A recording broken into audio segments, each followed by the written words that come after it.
चर्चा भी चलता है, खेल भी चलता है। कभी लिखत है मार साहब का चौलर का जरिया है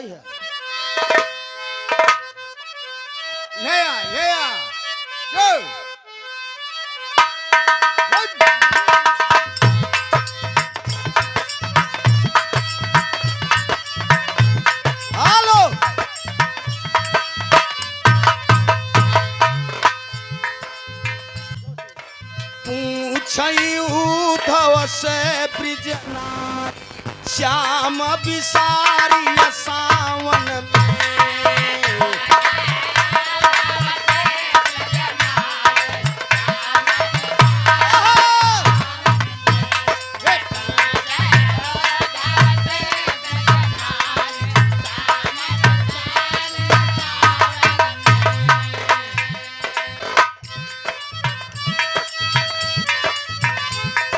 उद्धव से ब्रिजनारी श्याम बिसारी सावन में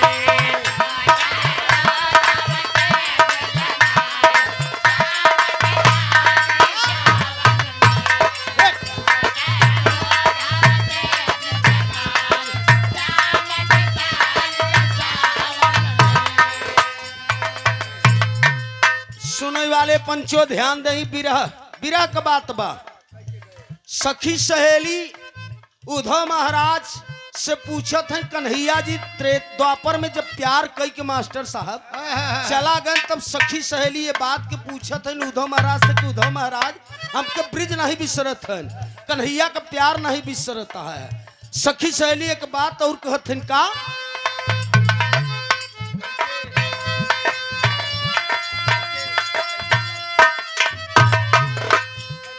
कई के गए न करार संवरिया आही बाई कालिया बेर गुजरिया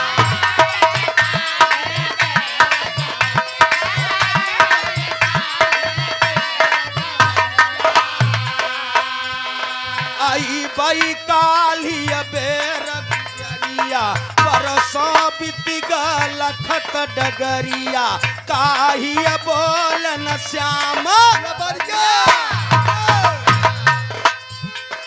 ऐसन कवन दुखद मोरे बाबा ऐसन कवन दुखद भई भारी श्याम बिसारी सावन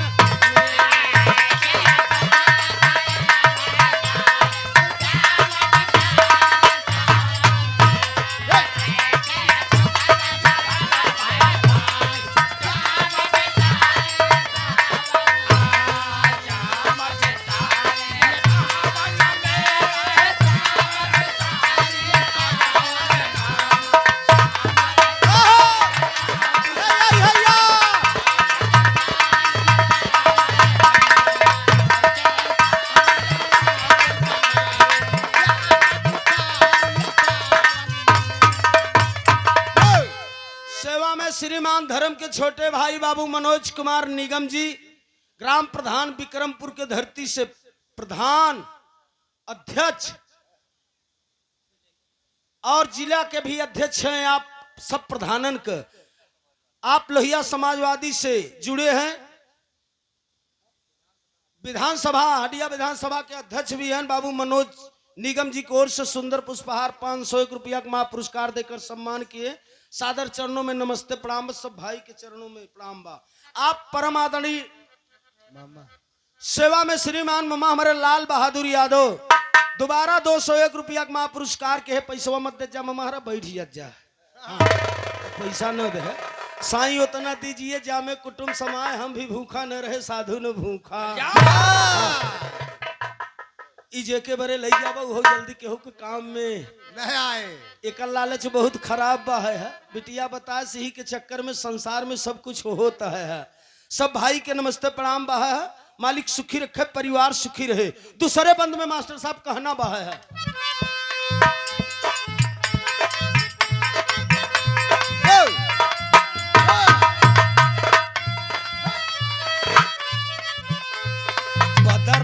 घनन घनन घराए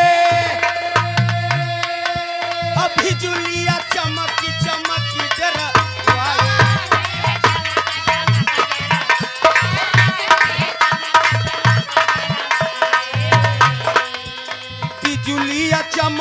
चमक डरवाए सावन झिमक झिमक बर ऐसन कवन खता भई भारी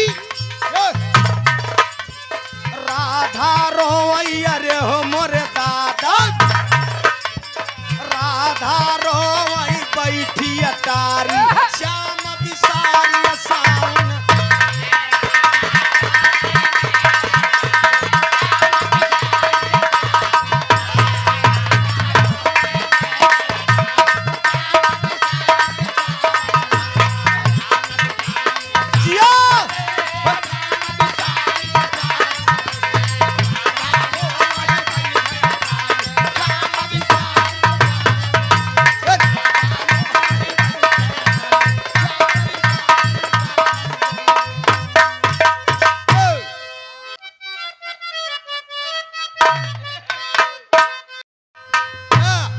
अब की सावन में अरे अब की सावन में झुलुआ झुलाई देव नहीं हरे न जाई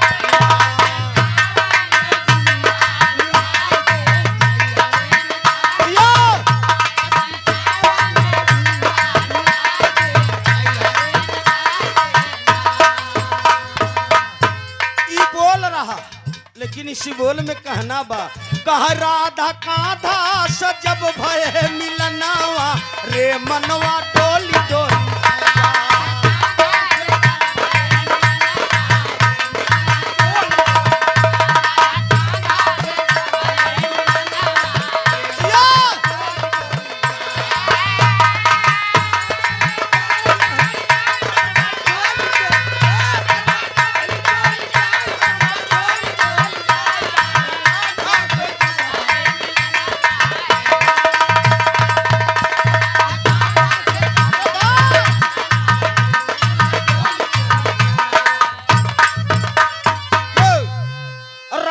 श्याम को निहार श्याम राधा को निहारे